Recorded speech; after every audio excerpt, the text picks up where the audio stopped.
Doc Harley. We've done a few workshops. This morning I talked about air intake into the Harley-Davidson, and today at 3 o'clock, well, it's 3:30, I'm talking about narrowband, wideband. It's a subject that has come up on the internet. What is a narrowband? What is a wideband? What's the advantages, disadvantages? So I'm going to address it. All right, in 1999, Buell, small little company, came up with a automotive narrowband sensor. They put it in their rear pipe, and they wanted to know how the motorcycle is running. So they put it in the rear pipe, and then they adjusted the front cylinder to the rear cylinder. Very archaic, but it was a start of using automotive knowledge in a motorcycle.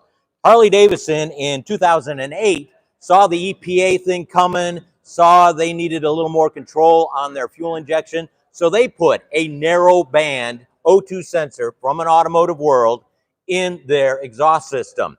Narrowband. Okay. Narrowband O2 sensors measures how much O2 oxygen is in the exhaust in a narrow view. A narrowband O2 sensor measures from 14.2 to 14.7. What are you talking about, Doc? Okay. So 14.2, that's how much air to 1 molecule of fuel. 14.7 is a lot more air for that same fuel. 14.2 is richer. All right, and so that's the narrow band that this sensor can monitor accurately. But in 08 and 09, it was an automotive in a Harley, and those O2 sensors needed to get 600 degrees before they started working. It's a chemical thing, chemistry, I'm sorry. I failed chemistry in school. I'm not going to go there, all right? But it needed 600 degrees to start working. So really, the O2 sensor was only good when it was past normal temperatures, and then it worked, but it didn't work when it was idling because it wasn't hot enough. So it didn't really work out well. So the engineers went back and said, okay, we need our own O2 sensors.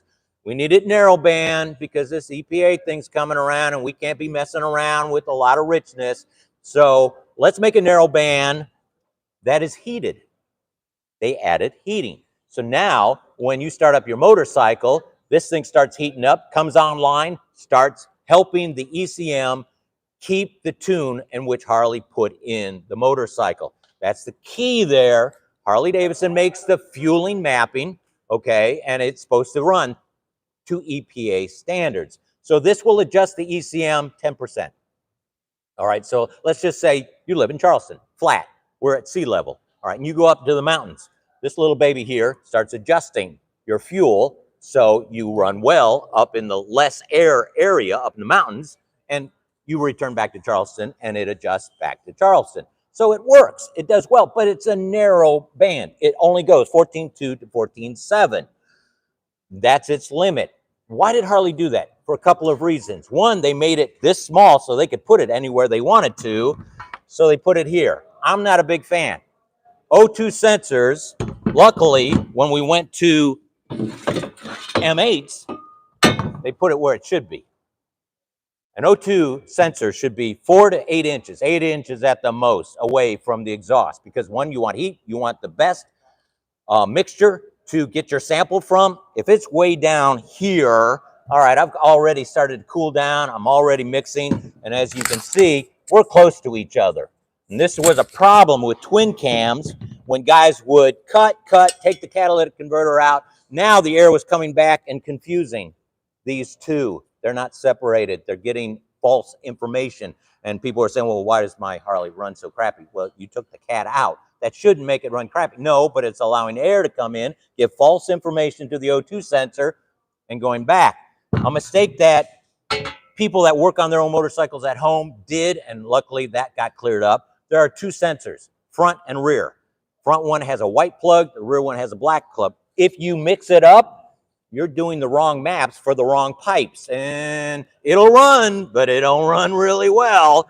All right, so at least we got better with the M8 and also that information going out. So the narrowband was smaller. They could put it anywhere they wanted. It's heated, so it comes online a lot faster, but it's still narrowband, and it is narrowband because of EPA.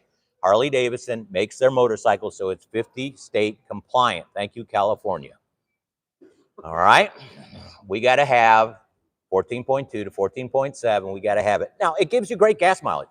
I mean, it's giving you the best ratio together, but it's not really giving you power. It's also making your motor run a little bit hotter because you don't have fuel. You still have an air-cooled motor here. I don't care if we even call it twin-cooled. Yes, it has some cooling of the heads, but your motor's still air-cooled. So, yeah, we're running hot because of this. Harley-Davidson knows about the wideband. Wideband is used in dynos. That's why I and a lot of other builders believe in dynos, because this measures from 10 to 1 to 17 to 1. So we can see what your motor needs, wants. You've changed the cam, you've changed the motor, you've done this, you've done that. We can tune it with this because we know what ratio it is, and we can add fuel, take away fuel to get you that wonderful ratio that will give you the most power, the most that will help your motorcycle.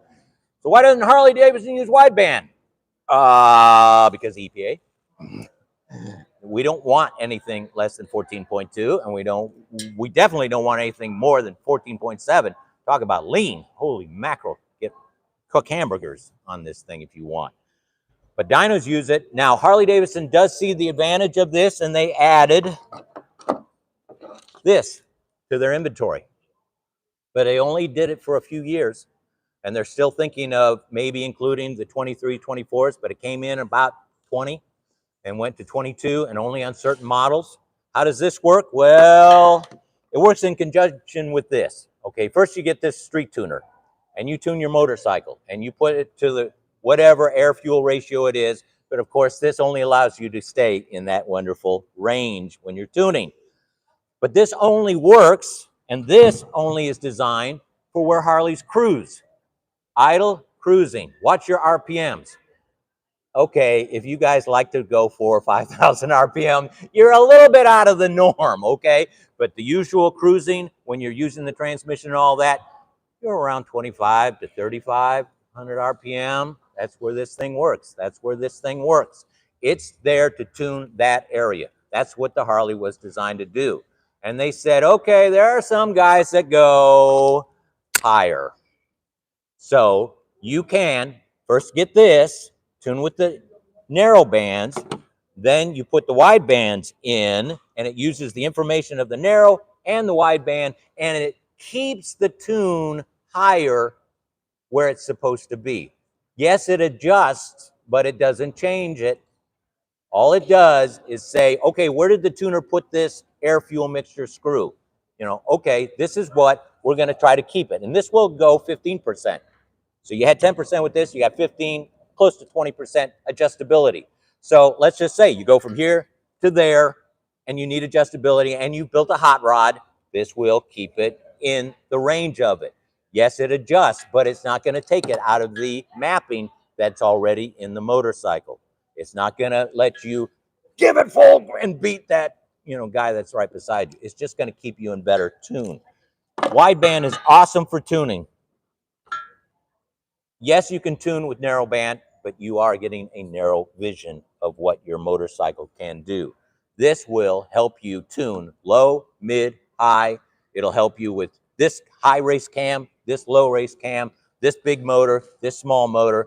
That's why every dyno has this. And if it's a really good dyno tuner, he has one for each pipe, because the front is definitely going to tune different than the rear. They're not going to mirror each other because of the difference of the way the oil is splashing inside, the air, everything about it. You have two single cylinder motorcycles, and the good tuners tune front cylinder to itself, rear, and when it's working together, you get a fantastic running.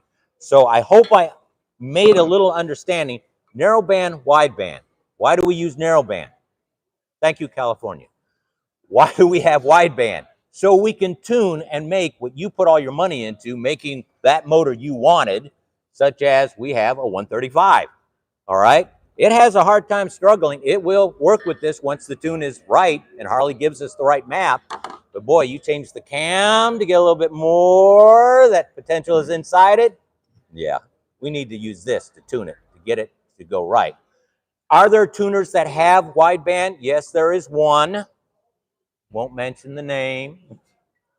Yes, they use it. But they also use old technology of A really good modern motorcycle uses a map sensor for the pressure of going in and out. The wideband tuning system uses cable, throttle position. So it really is just the throttle of adjustment versus the map of different. The map is a finer tuner than this, but it works, okay? It tends to be on the rich side in tuning using their wideband, and they've given up ignition side availability. Well, you can tune the ignition side with theirs, but on Harleys, especially the M8s, we have anti-knock.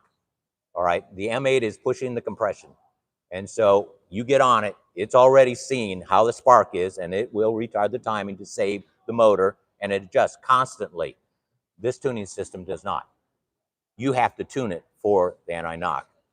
And then hopefully you get a good tank of gas. The worst scenario is traveling out west, you get an 87 octane tank and yours was tuned for 91. It'll knock on it. So yes, there are some that use this. Harley-Davidson says, okay, you can do this too. If you're going to build a great motorcycle, performance motorcycle, have it dyno tuned. Yes, you could do it on the street, but you can't get every notch because there are cars out there and there is police out there that like to stop you from tuning the way you want to tune. Wide open. So I totally push. If you're going to build something that you put a lot of money into it, have it dyno tuned because the widebands will give you the true story and have it tuned correctly. Wideband, narrowband. You can go home, look at your motorcycle. You'll find this. It's a narrowband. It works 14.2 to 14.7. And it does a great job. It'll keep your motorcycle at good gas mileage and running all day long. The question I have for you, and this isn't addressed by Harley-Davidson, and I wish it was. O2 sensors. Bike with 50,000 miles, 100,000 miles. Is this still good? 50, 100,000 miles? How long do these things last? Nobody says how long. I have personally, when I had a customer that really wanted his bike tuned to the best ability, we put brand new ones in. So we had the best sensor pulling and not carboned, not influenced by age and breakdown from years. So I ask you, how many miles do you have on your motorcycle? Do you have narrow bands? When was the last time you changed it? Nobody thinks about that. And this keeps your motorcycle running well because the brain is asking this question all day long going, how's it running? Oh, you're a little bit rich. Okay, I'll tune it. You're a little bit lean. I'm going to change it. If this isn't telling your brain that you're rich or lean, then it's guessing. It's just saying, oh, we must be good going down the road. So think about it. I'm not trying to be a salesman and say, hey, you really need to go out and buy. I'm just saying, keep that in thought because Harley-Davidson does not say in its service manual, doesn't say in its bulletins, nowhere it says at certain at mileage or certain, change it. We change it when it fails. It's a little bit late. Okay. Keep your bike tuned well. It will serve you well. These Harley-Davidsons are made to run for a long time with the narrow band to keep it within. But once you change it, and we all do, we all change our Harleys. Mufflers, pipes, air cleaners, cams, big, and all that kind of stuff. Get it tuned. And a good tuner will tune your bike, and your bike will run cruising on this with good information. It'll run 14.2 to 14.7, but it'll run really well. And then when you go wide open and all that, it's been tuned for this kind of thing. Any questions? Anything I can answer? Hope I got you a little bit more information between narrowband, wideband. Thank you for watching. Yes? What models are you recommending? I don't recommend. I get a little bit leery. Anything over 30,000 miles, 30 to 50. 50, I'm really, if my customer has been my customer for that many miles, I'm going to sit down with him and go, hey, you know, your bike's been doing really well and it's still running well and you could keep running, but let's change it. Let's get a fresh sensor because that's dependent on fuel injection. Fuel injection depends on all the sensors telling it everything is okay. Engine temperature sensor's got to be working right. Map sensor's got to be working right. Crank position sensor's got to be working right. O2 sensor's got to be working right. So the ECM says, we're all good. We're all good. When things start getting a little bit worn, we're not at peak performance. And you may notice it. You may notice a little bit less gas mileage. If you are, it's because you're not getting the information that it needs to tune the way it should be. All right. Thank you very much for tuning in on YouTube. And if you got the chance, come on by Low Country Harley-Davidson. I'd love to talk with you.